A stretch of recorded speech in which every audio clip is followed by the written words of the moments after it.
గారు మనతో ఉన్నారు. నమస్తే శబానా గారు, ఎలా ఉన్నారు? నమస్తే అండి. ఎలా ఉన్నారు? బాగున్నానండి. మీరు ఎలా ఉన్నారు? బాగున్నాను. టాంబాయ్ టాంబాయ్ అంటే ఉండాల్సి వచ్చింది. ఆహా, ఓకే. నాకు దానికన్నా ముందు ఫస్ట్ మంచు లక్ష్మి అక్క, అసలు మీరు కనిపిస్తలేరు మాకు. మంచు లక్ష్మి అక్కనే కనిపిస్తుంది. ఎక్కడ చూసినా కూడా మీరు మంచు లక్ష్మి అక్కతోనే ఉంటున్నారు, మీ రీల్స్ లో కూడా. అసలు ఏంటిది మీకు అండ్ మంచు లక్ష్మి అక్కకు బాండింగ్ ఏంటిది? నేను ఏ జన్మలో చేసుకున్న పుణ్యం అది. నేను యాక్చువల్గా లక్ష్మక్కకి పెద్ద ఫ్యాన్ని. Okay. Once upon a time అంటే యాక్చువల్గా చెప్పాలంటే లక్ష్మక్క యాటిట్యూడ్ కావచ్చు, మంచితనం కావచ్చు, ఇప్పుడు మనం ఇక్కడ కూర్చొని మనం ఏదో చెప్పేయచ్చు, కానీ అలా కాదు. ఒక మనిషి గురించి మనము చెప్పాలి, జడ్జ్ చేయాలంటే ఆ మనిషితో మనం ట్రావెల్ అనేది చేయాలి. ట్రావెల్ చేయడానికి నెలలు, సంవత్సరాలు అవసరం లేదు, వారాలు కూడా అవసరం లేదు. 1 డే, హాఫ్ డే, ఒక 1 అవర్ ఉన్నా కూడా ఆ మనిషి మనస్తత్వం తెలిసిపోతుంది. సో అలాంటిది లక్ష్మక్కతో నేను ట్రావెల్ చేశాను కాబట్టి నాకు బాగా ఇంకా దగ్గర అయిపోయారు. నేనేం చేసా, అక్క మీద అభిమానంతోనే అక్క ఫోటో నేను టాటూ వేయించుకున్నా, హ్యాండ్ ఫేస్ టాటూ. తర్వాత ఆ సోషల్ మీడియాలో పెట్టడం వల్ల ఫ్రెండ్స్ ఉంటారు కదా, ఇంకా ఎవరో ఒకరు తొలవలు వాళ్ళు పెట్టారనమాట. ఆ పెట్టడం అక్క దగ్గరికి వెళ్ళింది. సో అక్క నన్ను దొంగాట ఆడియో లాంచ్ అప్పుడు మాట్లాడిచ్చి ఇంకా అక్కడి నుంచి అక్కతో నాకు జర్నీ స్టార్ట్ అయింది. ఆ జర్నీ స్టార్ట్ అవడం ఏమంటే ఇంకా దగ్గర అయిపోయింది. ఓకే. ఇంకా దగ్గర చేసుకున్నారు. ఎక్కడ పోయినా కూడా లక్ష్మక్క శబానాకు ఫోన్ చేయండి, ఏ ఈవెంట్కి వెళ్ళినా కూడా శబానా పక్కన ఉండాలి. సో అలా అక్కతో అట్లా జర్నీ స్టార్ట్ అయింది, బాగా నడుస్తూ ఉంది. జస్ట్ ఈ రోజు కూడా అక్కనే కలవడానికే వెళ్తా ఉన్నా. అవునా? ఒక్కసారి మీకు పరిచయం అయ్యారు కదా లక్ష్మక్క, ఒక్కసారి ఆ టాటూతోనే పరిచయం అయ్యారు కదా, టాటూ చూపెట్టాడు ఒకసారి. యాక్చువల్గా అది 10 years అయింది కదా, పోయిందనమాట. ఇంకోటి వచ్చి అక్క నేమ్ అనమాట ఇది. ఓకే, లక్ష్మీ మంచు. ఎందుకు అసలు ఇంట్రెస్ట్ అంటే కొంతమంది అభిమానులు ఉంటారు, సరే సినిమా వరకే చూస్తారు, లేకుంటే ఏదైనా హెల్పింగ్ ఉంటే హెల్పింగ్ వరకే చూస్తారు కదా, మీరంతా అటాచ్ అవ్వడానికి రీజన్ ఏంటిది? మనస్తత్వం చాలా మంచిది.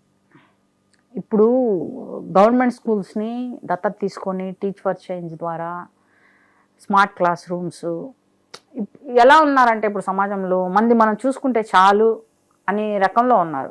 అలా కాకుండా పేద పిల్లలకి రేపన్న రోజు, ఈరోజు డబ్బు ఉంటుంది, రేపు పోతుంది.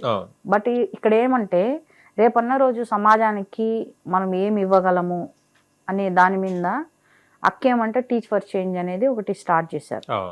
దానివల్ల దగ్గర 4 లక్షల మంది ఏమో ఉన్నారు పిల్లలు. స్మార్ట్ క్లాసెస్ ఇప్పుడు నెల్లూరు జిల్లా కావచ్చు, పల్నాడు కావచ్చు, కరీంనగర్ కావచ్చు, విజయవాడ కావచ్చు, చాలా హైదరాబాద్లోనే చాలా ఉన్నాయి. సో అట్లా చేస్తున్నప్పుడు అక్క మెయిన్ ఏమంటే రీజను, మనం ఈరోజు డబ్బులు ఇస్తే ఈరోజు ఉంటాయి, రేపు ఉండవు, కానీ చదువు ఇస్తే వాళ్ళ కాళ్ళ మీద వాళ్ళు నిలబడగలరు అని ఆలోచన. అక్కతో ఉన్న వాళ్ళకి ఆ కేరింగ్ కానీ చూడడం కానీ అది నాకు చాలా బాగా నచ్చింది. ఫస్ట్ లో ఫ్యాన్ అంతే, కానీ ఇప్పుడు అలా కాదు. ఇప్పుడు ఈ సెకండ్ అక్క చచ్చిపోన్నా కూడా నేను రెడీ, అంత దగ్గర అయిపోయాను అనమాట.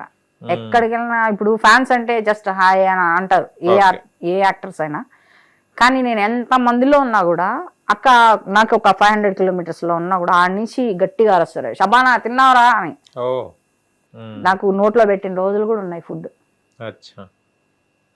సో అలా బాండింగ్స్ అక్కతో స్టార్ట్ అయినాయి అనమాట. సో దానివల్ల నేను అక్కకి పిచ్చ ఫ్యాన్ అయిపోయినా. ఓన్లీ మంచు ఫ్యామిలీలో అక్కనే ఫ్యాన్ అయ్యారా, లేకుంటే ఇద్దరు అన్నయ్యలు కూడా ఉన్నారు కదా, వాళ్ళు కూడా మీకు ఫ్యాన్ అయ్యారా? నేను అక్కకి మాత్రమే ఫ్యాన్. అదేంది? అక్కకి మాత్రమే ఫ్యాన్. దాని తర్వాత మనోజ్ అన్న ఫ్యాన్ కాదు, ఒక చెల్లిగా. ఓకే, ఫ్యాన్ అయితే అక్కకే 100%. ఓ, ఇంకో రీల్ కూడా చూశాను, మీ యమహా బైక్ మీద ఇద్దరు సెల్ఫీ దిగడం. ఎక్కడ? అది నెల్లూరుకి వచ్చారు టీచ్ ఫర్ చేంజ్ కి, స్కూల్ అక్కడ కూడా స్మార్ట్ క్లాస్ చేశారు. నా సెంటిమెంట్స్ ఏమంటే అక్క పరిచయం అయినప్పటి నుంచి దగ్గర 10 బండ్లు మార్చుంటా నేను, 10 స్కూటీస్ మార్చు. ఎందుకు? అదే చెప్తారు కదా, కొంతమందికి డబ్బు పిచ్చి ఉంటది, కొంతమందికి బంగారు పిచ్చి ఉంటది, కొంతమందికి బండ్ల పిచ్చి ఉంటది, కొంతమందికి ఫోన్ల పిచ్చి ఉంటది. అట్లా నాకు ఫోన్ల పిచ్చి ఉంది, బండ్ల పిచ్చి ఉంది. మంచి పని. ఇయర్లీ ఒక బండి తీస్తాను అనమాట.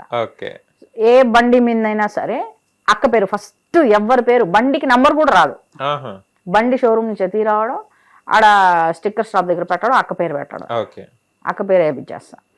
ఏ బండి మీదైనా అక్క కూర్చోవాలి ఫస్ట్. ఓహో. అది నెల అయినా 6 months అయినా నేను ఇంకా బండిలో సెకండ్ పర్సన్ ఎక్కనివ్వను, ఆహా. అక్క కూర్చున్న తర్వాతే. ఓకే. సో నేను అక్క నెల్లూరుకి వచ్చాక ఇంకా టీచ్ ఫర్ చేంజ్ అయింది, అన్నకు కాల్ చేసి బండి తీసుకోరా అని చెప్పా. అంటే నేను మార్నింగ్ 6 o'clockకి ఎయిర్పోర్ట్కి వెళ్ళి అక్కడ పికప్ చేసుకొని అప్పటి నుంచి అక్కతోనే ఉన్నాను. రిటర్న్ వెళ్ళేటప్పుడు బండి తీసుకురమ్మని చెప్తే బండి తీసుకొచ్చారు. ఇంకా సరే అని చెప్పి బండి పక్కన పెట్టేసి అక్కడ రండి బండి ఎక్కుదు అంటే వచ్చారు. బండి వచ్చారు, ఎక్కారు, ఫోటోలు దిగారు, అంతా బాగానే ఉంది. నోరు మూసుకొని బండి పక్కన పెట్టి కారు ఎక్కువ అన్నాను. హెల్మెట్ లేదు, బండి వేసుకొని వస్తాను, బండి పక్కన పెట్టి కారు ఎక్కువ అన్నాను. సరే అని చెప్పి ఎట్లా నువ్వు వస్తావా డ్రాప్ చేయడానికి అని అన్నారు. సరే అని చెప్పి వస్తాను అని చెప్పా. రమ్మంటే వస్తా, వెళ్ళిపోమంటే వెళ్ళిపోతా అన్న.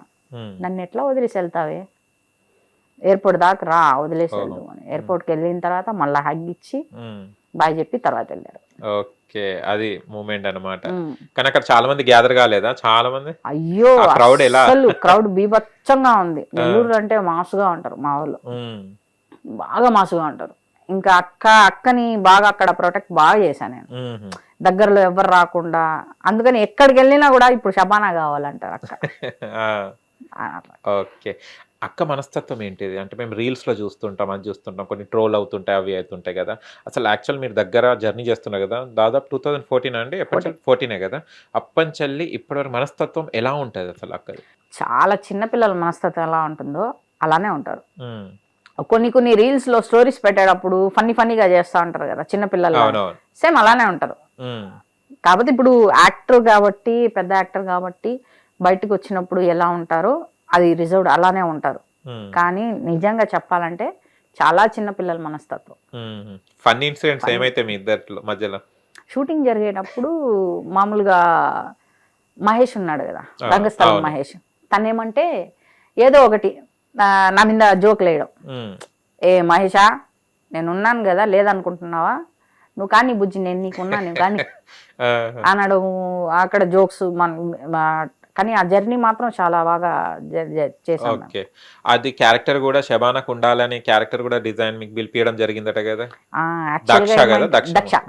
దక్ష ఇప్పుడు అమెజాన్ లో ట్రెండింగ్ లో ఉంది. ఒకరోజు మార్నింగ్ అక్క కాల్ చేశారు. కాల్ చేసి ఎక్కడున్నావు బుజ్జి అని అన్నారు. అంటే నేను హైదరాబాద్ లోనే ఉన్నాను అక్క అని చెప్తే ఒకసారి ఆఫీస్కి వచ్చి కలువు అని అన్నారు. సరే అని చెప్పి వెళ్తే డైరెక్టర్ని పిలిచి, తిను నా ఫ్యాను, ఇప్పుడు కాప్స్ రోల్స్ ఉన్నాయి కదా దాంట్లో ఒకటి, అది నా పక్కనే ఉండాలి అని చెప్పి ఓకే అని చెప్పి నేను సరే అక్క అని చెప్పి కాసేపు మాట్లాడేసి వచ్చేసాను. వచ్చేసిన తర్వాత నాకు మెజర్మెంట్స్ పెట్టమన్నారు. ఇప్పుడు కాస్ట్యూమ్స్ ఎట్లా అంటే ఇప్పుడు మనం బయట నుంచి తెచ్చి వాడినట్టుగా వాడుతూ ఉంటాం, అందరికి అవే ఇచ్చారు. కానీ నాకు మాత్రం నేను ఇక్కడ నుంచి తిరుపతికి షూట్కి కాలేజ్కి వెళ్ళేదాకా మార్నింగ్ 1 night లోనే నాకు డ్రెస్ కుట్టేశారు, అక్కడ యూనిఫామ్ కుట్టేశారు.